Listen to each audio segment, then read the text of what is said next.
رسول الله وكل مجاهد لله بأهل البدر يا الله بأهل البدر يا صلاة الله سلام الله على طه رسول الله صلاة الله سلام الله على ياسين حبيب الله. Terima kasih. Baiklah, kami tidak perpanjang waktu. Jadi kalau meniki apa tema na Bapak Muallim teh detiang mantau ya dah. Naka terdengar apa pembahasannya, mungkin terkait mungkin Isra Mi'raj atau masih juga tentang Wahabi. Nah niki Bapak Muallim akan menyampaikan. Oleh karena itu Bapak Ibu jadi sila bareng-bareng dengar tersimak apa sina sampai Bapak Muallim. Kepada beliau waktunya kami persilakan. Assalamualaikum warahmatullahi wabarakatuh. Bismillahirrahmanirrahim. Wala hawla wala quwata illa billahil aliyyil azim. Subhanaka la ilma lana illa ma 'allamtana innaka antal alimul hakim. Alhamdulillahilladzi ja'ala ad-da'wah ila al-huda wad-dalalah 'ala al-khair wan-nasihah lil muslimin min afdalil qarubat wa arfa'id darajat wa ahammul muhimmat fid din. Wassalatu wassalamu ala sayyidina wa maulana Muhammadin wa ala alihi wa ashabihi ajma'in. Allahumma aftah alaina hikmataka wa rahmatika wanshur alaina min khazaini rahmatika ya arhamar rahimin. Allahumma ya qadiyal hajat, Allahumma ya rafi'ad darajat, ya arhamar rahimin. Amma ba'd. Ma'asyiral ikhwan rahimakumullah. Alhamdulillah, puji syukur kepada Allah Subhanahu wa taala yang masih memberikan kita kesempatan, kesehatan dan keafiatan sehingga pada malam hari yang berbahagia ini, tepatnya pada tanggal 20 bulan Rajab 1443 Hijriah ini, kita dapat berkumpul kembali di majelis ilmu ini. Mudah-mudahan kumpulnya kita di tempat yang mulia ini mendatangkan ridhanya Allah untuk kita semua. Amin.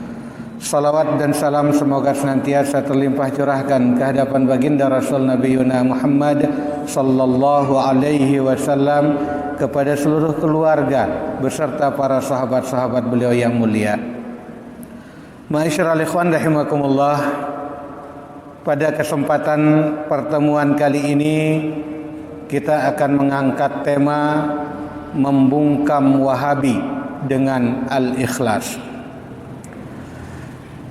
Pada abad ke-14, pada abad ke-4 Hijriah, muncul sekelompok golongan ikhwan rahimakumullah yang mengklaim dirinya mengikuti mazhab Imam Ahmad bin Hanbal.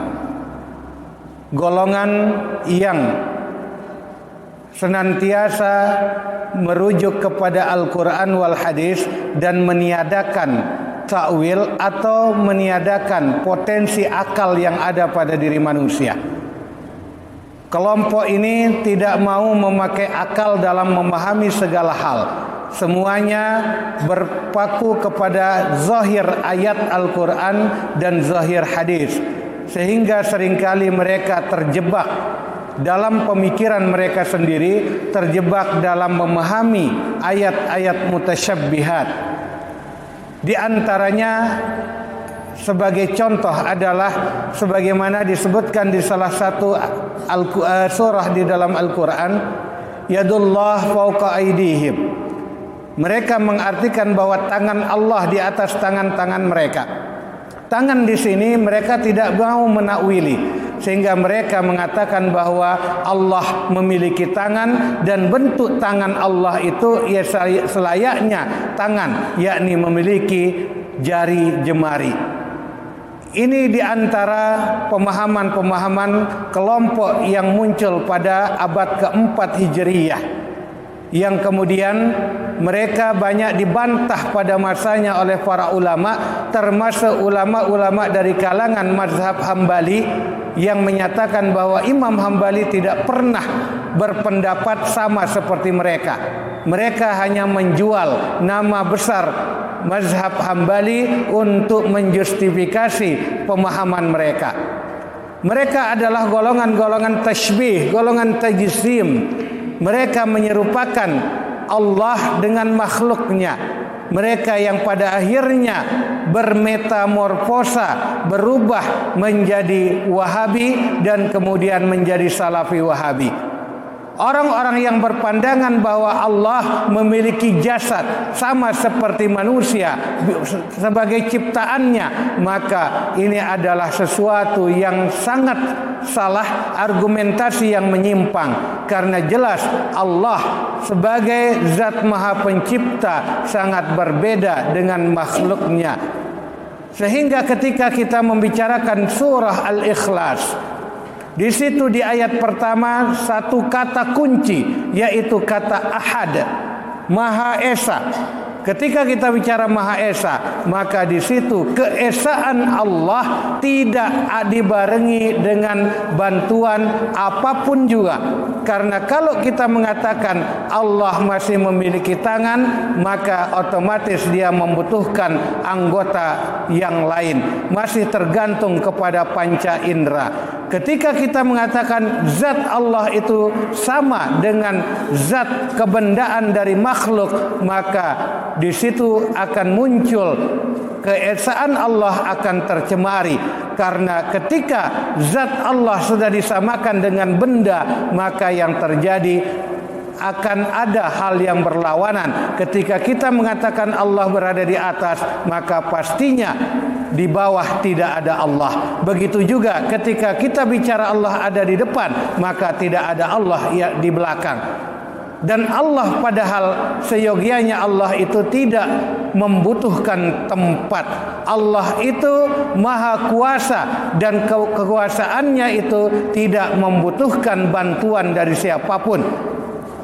As-Samad juga sangat jelas menyatakan bahwa makna dari kata As-Samad, Allah itu tidak serupa dengan siapapun termasuk makhluk ciptaannya. Karena Allah dari sebelum adanya alam ini, sebelum diciptakannya semua makhluk, Allah memang ada seperti adanya yang kali ini. Seperti apakah Allah? Maka wallahu ta'ala a'lam. Hanya Allah yang tahu seperti apa dia, karena kita tidak pernah bisa membayangkan, karena tidak ada satupun benda atau ciptaan yang serupa dengan Allah. Sehingga ketika ada pemahaman yang mujassimah, yang menyerupakan Allah dengan ciptaannya, maka jawablah, mintalah mereka untuk memahami surah Al-Ikhlas. Bagaimana maksud dari kata Al-Ahad dan juga kata As-Samad di dalam surat tersebut. Dengan memahami dengan benar apa yang ada dalam kandungan suratul Ikhlas, maka pastinya kita akan bisa memahami bahwa Allah itu memang berbeda dengan makhluk-makhluknya.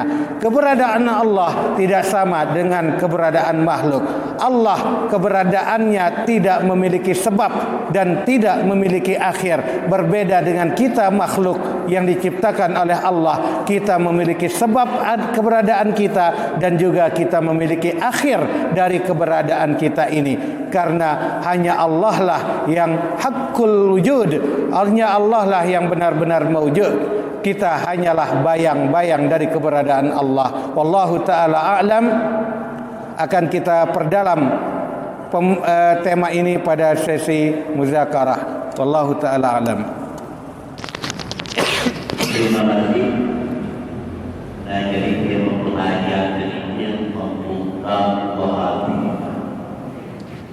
Dari apa sih warwaran sisa setangga kita, si gawe kita, si baik kita tahlilan, kita disolatkan, maupun segala apa si kita hakiki, insyaallah akan dijawab.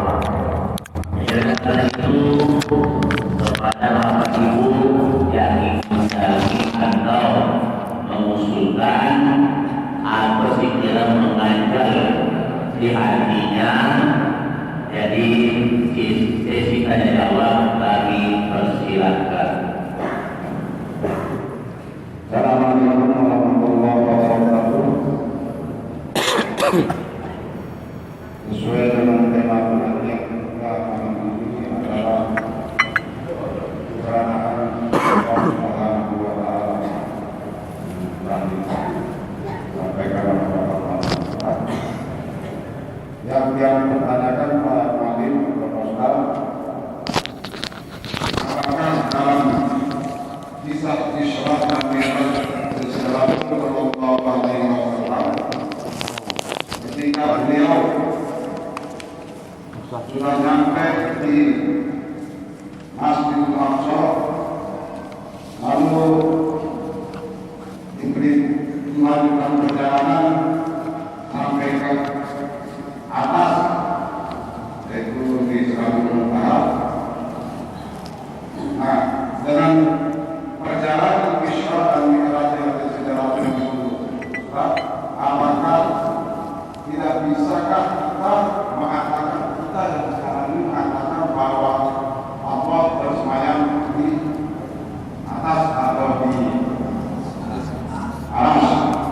Karena di Sidratul sendiri juga naiknya dari Masjid Aqsa menghadap ke Allah Subhanahu wa Ta'ala dengan cara naik. Apakah itu tidak bisakah kita jadi pedomani bahwa Allah ada di Sidratul Muntaha? Terima kasih. Wassalamualaikum warahmatullahi wabarakatuh. Waalaikumsalam. Terima kasih. Terkait dengan naiknya atau diberangkatkannya baginda Rasul sallallahu alaihi wasallam dalam peristiwa Mi'raj dan bertemu Allah di atas langit yang ketujuh. Di sini kemudian dipertanyakan mengenai yastawi alal arsy, bersemayamnya Allah di atas arsy. Ikhwan rahimakumullah, ketika kita mengatakan Allah bersemayam, otomatis di sini dengan jelas kita menyatakan bahwa Allah itu membutuhkan tempat. Arsy adalah ciptaan Allah, sedangkan Allah yang menciptakan. Keberadaan Allah bukan hanya di atas langit. Dan sekarang kalau kita perpanjang lagi, ketika kita menyatakan bahwa berada di langit, berarti Allah tidak ada di bumi. Allah itu menguasai. Kata yastawi di situ bukan maksudnya adalah bersemayam, duduk dan melakukan proses, tidak akan bisa melakukan apapun tanpa ada di singgasana arsy itu. Bukan seperti itu. Yang dimaksud di sini adalah kata yastawi, Allah itu pusat kendali ataupun mengendalikan, mengontrol semuanya dari arsy. Bukan Allahnya yang berada di sana. Banyak hal yang perlu kita kaji dalam memaknai kata-kata yang ada di dalam Al-Quran, baik indal loghahnya maupun indal istilah, dari banyak sisi, sehingga tidak bisa kita hanya memahami dari tekstual ayat tersebut. Sehingga ketika kita menyatakan bahwa Allah berada bersemayam di arsy, maka dengan sendirinya kita termasuk kalangan orang yang dalam komunitas mujassimah, Kita menyatakan Allah itu lemah karena membutuhkan tempat, sedangkan Allah tidak membutuhkan bantuan dari siapapun. Hatta semua makhluk ciptaannya, baik dari golongan manusia maupun dari golongan jin, semuanya bertindak kufur kepada Allah. Baik dari zaman Nabi Adam sampai manusia terakhir di alam ini, Allah tidak akan pernah kekuasaannya akan berkurang, karena memang Allah maha segala-galanya. Sehingga konsep yang dirumuskan dalam istilah yang lebih banyak kita kenal dengan sifat 20, di situ sangat jelas bahwa Allah tidak mustahil Allah membutuhkan kepada makhluknya. Wallahu taala a'lam.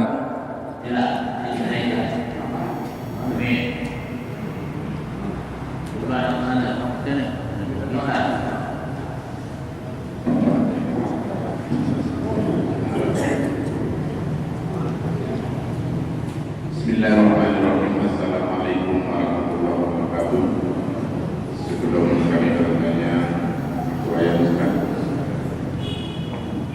yang ingin kami pertanyakan yang pertama, apa makna daripada kata-kata Wahabi, kata-kata Salafi, dan kata-kata As-Sunnah?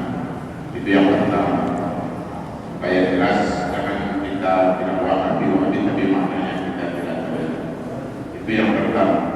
Yang kedua, baginda Rasulullah SAW yang mengetahui segala siksa manusia, segala nasib daripada umatnya, dia di Isra Mi'rajkan oleh Allah Subhanahu wa taala, baru mengetahui segalanya. Yang sekarang kami pertanyakan ini masalah Wahabi yang menyatakan sesat, yang mengatakan masuk neraka. Apakah dia itu diselamatkan oleh Allah lalu dia itu mengetahui orang yang sesat, orang yang masuk neraka? Terima kasih. Wassalamualaikum warahmatullahi wabarakatuh. Terima kasih. Ada 3 kata yang dipertanyakan maknanya, yaitu Wahabi, Salafi, dan As-Sunnah. Sebelum Tiang menjawab, perlu Tiang sampaikan bahwa kajian kita yang terus membahas Wahabi bukan berarti kita akan maksudnya adalah kita memprovokasi masyarakat atau memanas-manasi keadaan. Ini adalah bagian dari keilmuan, agar jangan sampai di masyarakat kita menyebut sebuah kalimat atau komunitas tapi tidak mengerti. Ini bagian dari ilmu, sehingga perlu untuk kita kaji. Ketika kita bicara Wahabi, Wahabi ini adalah nama komunitas yang disematkan sebagai nama komunitas tersebut adalah nama pendirinya, yaitu Muhammad bin Abdul Wahhab, sehingga mereka disebut kelompok Wahabi. Kemudian pada perkembangan berikutnya mereka mendirikan kembali, menggantikan namanya menjadi Salafi. Salafi artinya adalah mereka mengklaim diri kelompok yang mengikuti kaum salaf. Salaf ini adalah orang-orang yang hidup pada 3 abad pertama di tahun Hijriah, yaitu dari tahun 0 Hijriah sampai tahun 300 Hijriah, yaitu salafus saleh. Kemudian ketika bicara As-Sunnah, As-Sunnah itu maksudnya adalah mereka kelompok pengamal sunnah Nabi. Itu maksud dari nama-nama tersebut. Apakah nama ini salah dengan menyebut diri mereka As-Sunnah? Nama apapun boleh-boleh saja, tapi yang perlu menjadi titik kontrol kita, menjadi yang perlu kita garis bawahi adalah seperti apa pemahaman mereka. Boleh mereka menyebut dirinya As-Sunnah, bahkan sekarang mengganti nama lagi menjadi kelompok Ahlus Sunnah wal Jamaah garis lurus. Kita aranina Ahli Sunnah wal Jamaah garis bengkok. Ya, namun ya ahli sunnah wal jamaah garis lurus. Sah-sah saja orang mengaku. Yang terpenting di sini adalah bagaimana cara amaliyah dalam kehidupannya sehari-hari. Wallahu taala a'lam. Pertanyaan yang kedua, bagaimana Rasulullah melihat segala nasib daripada umatnya, baik yang digantung maupun yang diletakkan di neraka maupun yang diapakan, dia itu melalui Isra wal Mi'raj, lalu dia itu diperlihatkan oleh Allah Subhanahu wa taala. Pertanyaannya, bagi kaum Wahabi yang menyatakan itu sejak ini masuk neraka dan ahli bid'ah, apakah dia itu dilihat dari Isra Mi'rajnya atau dari Masjidil Aqsa atau ke Makkah? Terima kasih. Assalamualaikum warahmatullahi wabarakatuh. Baik. Belangan tahu reninya setang dengan apakah kan ia Mi'raj marak Nabi teh. Ikhwan rahimakumullah, marak si tulis tiang le artikel niki, mereka adalah komunitas yang hanya memahami tekstual ayat Al-Qur'an maupun nas hadis. Artinya di sini dia memakai takwil, entah ya sekedar bebaca. Apa je ngeno je angkat le Quran, ngeno angkat napiarana melakukan atau memahami, termasuk dalam hal memahami tentang bid'ah. Barak si sampun terbicara pada malam Selasa yang lalu, pemahamannya hanyalah kullu bid'atin dalalah. Selepuk bid'ah ini dalalah. Padahal kullu di situ maksudnya adalah amun khusus. Tekstualnya dia maksudnya adalah khusus, tapi teksnya memang umum.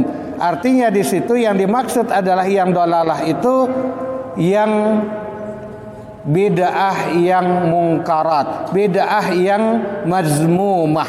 Tapi tidak semua bid'ah itu dalalah. Yang dalalah adalah bid'ah yang mazmumah. Masih banyak bid'ah-bid'ah yang hasanah atau yang mahmudah. Sehingga kesimpulan jawaban tiang dari pertanyaan yang kedua ini adalah mereka tidak bisa memahami sebuah dalil disebabkan karena mereka kekurangan ilmu, yakni mereka tidak memahami konsep usul fikih. Wallahu taala a'lam.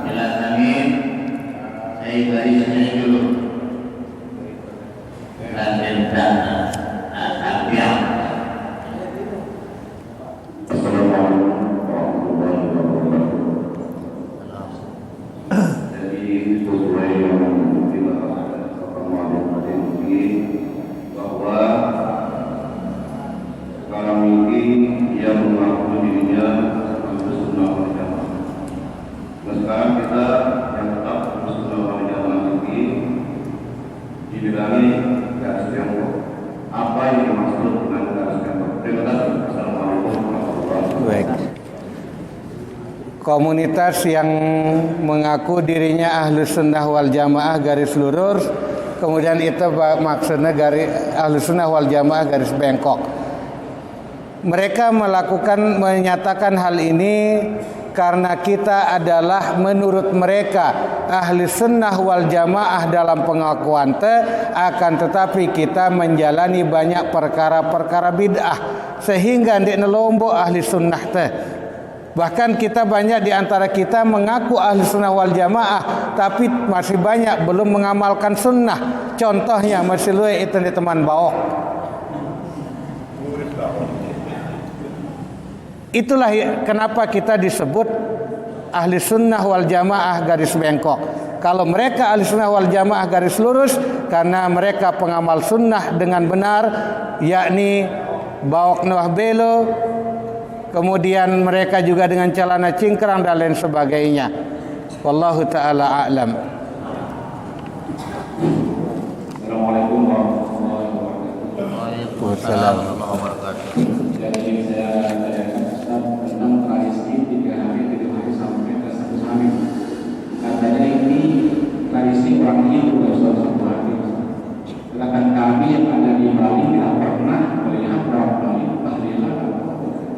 dominasi. Sedangkan ulama-ulama yang diikuti oleh sahabat Wahabi melanjutkan tahlilan. Bagaimana Pak? Terima kasih. Terkait dengan tahlilan, kita disalahkan oleh kelompok yang menamakan dirinya Ahlus Sunnah wal Jamaah garis lurus. Tahlilan adalah sesuatu yang salah. Apa alasannya? Karena yang dianjurkan adalah tahlil, bukan tahlilan. Karena namun akhiran kataan berarti aja barat montoran. Tahlil tahlilan. Maka ini tahlil aja menurut mereka. Ini adalah cara mereka untuk mengkantar atau merusak pemahaman kita.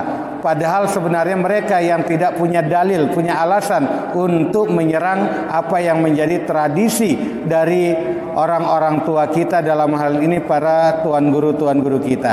Terkait mengenai 3 hari, 5 jelo, 7 jelo sampai 1 jelo, bahkan 100, 1000 dan juga haul.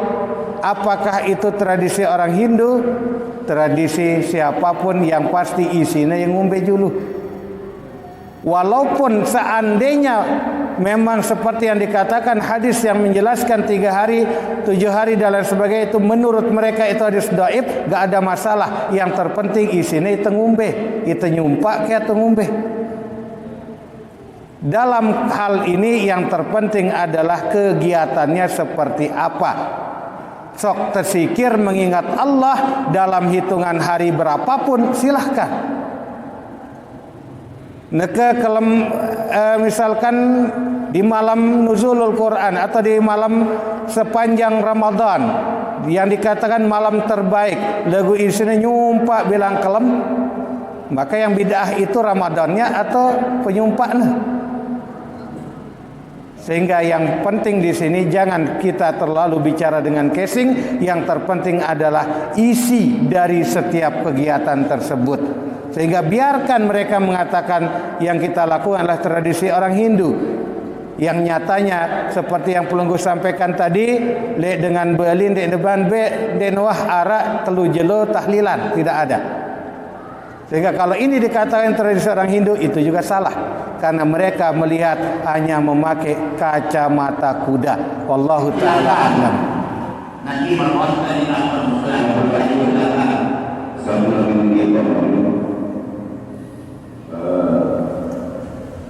ada yang mengatakan hadis itu di lahir Al-Quran setelah Ramadan itu mengucapkan sallallahu alaihi itu katanya tidak ada yang terima kasih. Assalamualaikum warahmatullahi wabarakatuh. Jadi sallallahu alaihi wasallam.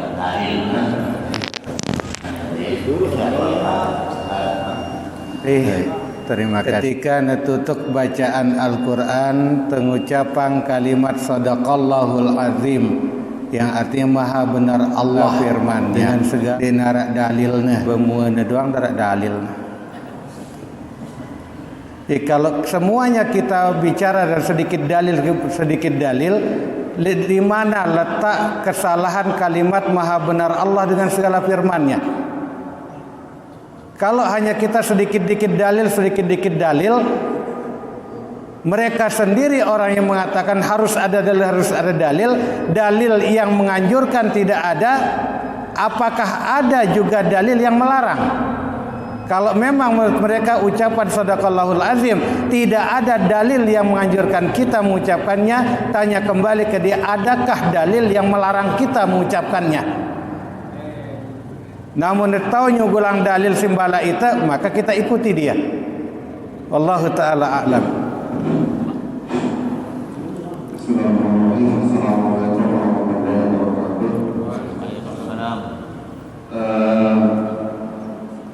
Yang minta penjelasan dulu ini Pak Ustaz, mewakili semua jamaah, mereka bersejamaah-jamaah harus betul-betul ada enggak dasar hukum yang mereka lakukan ketika mereka azan 2 kali, terutama azan di tengah malam serta azan menjelang waktu subuh. Ada dalil saya aja pada seketik dalil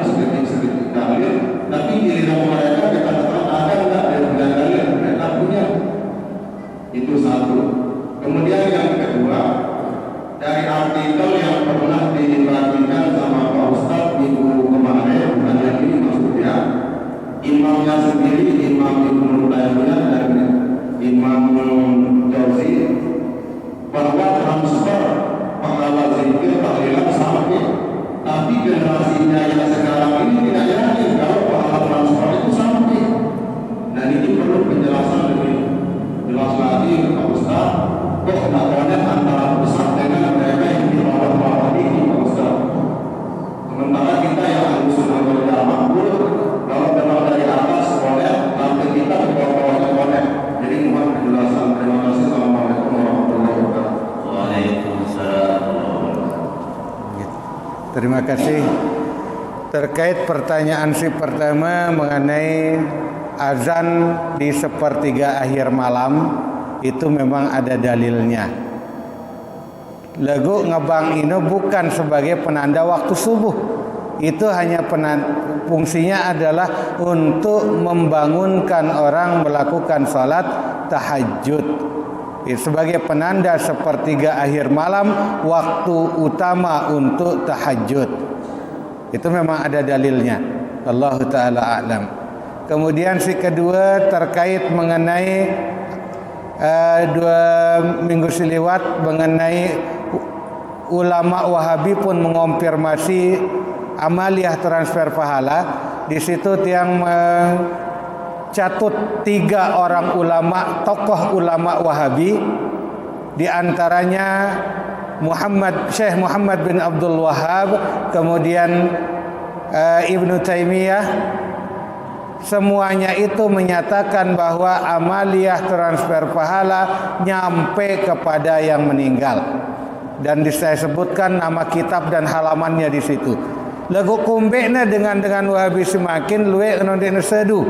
Bahkan menyatakan tidak nyampe karena yang ada adalah Wahabi abal-abal. Napi bahasan tu Wahabi abal-abal. Wahabi tembelan. Ngaku-ngaku diri Wahabi, lagu melajarin kitab pendiri Wahabi, ulama Wahabi tidak. Sehingga mereka tidak paham tentang ajaran ulama mereka sendiri. Wallahu taala a'lam.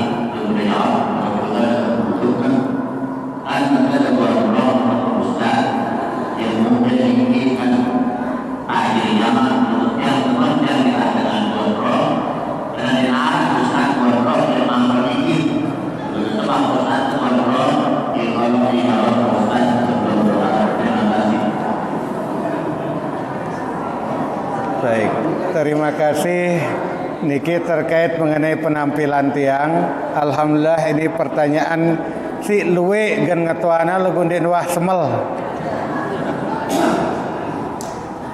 Ikhwan rahimakumullah, ini adalah jawaban dari semua keadaan yang ada. Selama ini enggak taukna isi dengan sunnah beluang baok. Padahal Rasulullah juga beliau memanjangkan rambut. Walaupun beliau tidak menyatakan panjangkan rambut, lagu Rasulullah rambut beliau panjang. Artinya mengikuti baginda Rasul itu merupakan sunnah Rasul. Jadi beluang bulu atau gondrong ini sunnah Nabi, tiang jalanang sunat.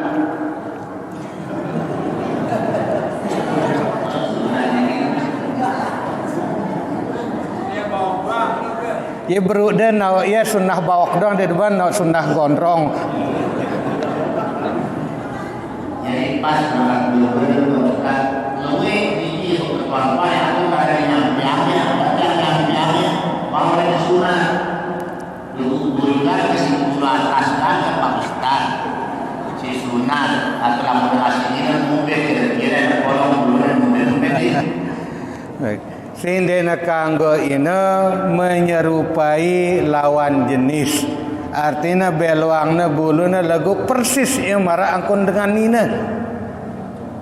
Ya harus ada pembeda. Walaupun belo buluna lagu ndak nepada marah dengan nina. Sehingga penampilan marah dengan nina kelihatannya setelah belo buluna jelas langan mudi kenana dengan ingas padahal julu-julu semetan. Terima kasih. Jadi maksudnya Bapak Ustaz ini adalah lebutan teman-teman. Nanti kalau dia menjumpai kanina, nah kemudian mereka yang betul, nah ya ini sudah kamu bila sudah berlulus mereka pada nama itu adalah lulus sunat. Jemaah dua harus tidak sunat.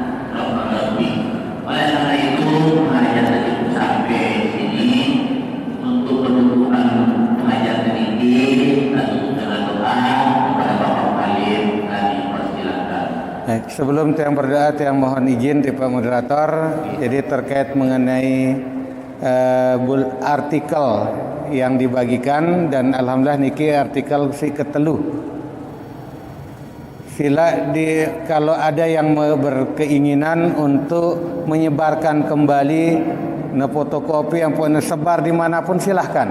Termasuk artikel sebelumnya yang berjudul Ulama Wahabi mengonfirmasi amaliyah transfer pahala. Alhamdulillah itu pun sudah tersebar di beberapa wilayah.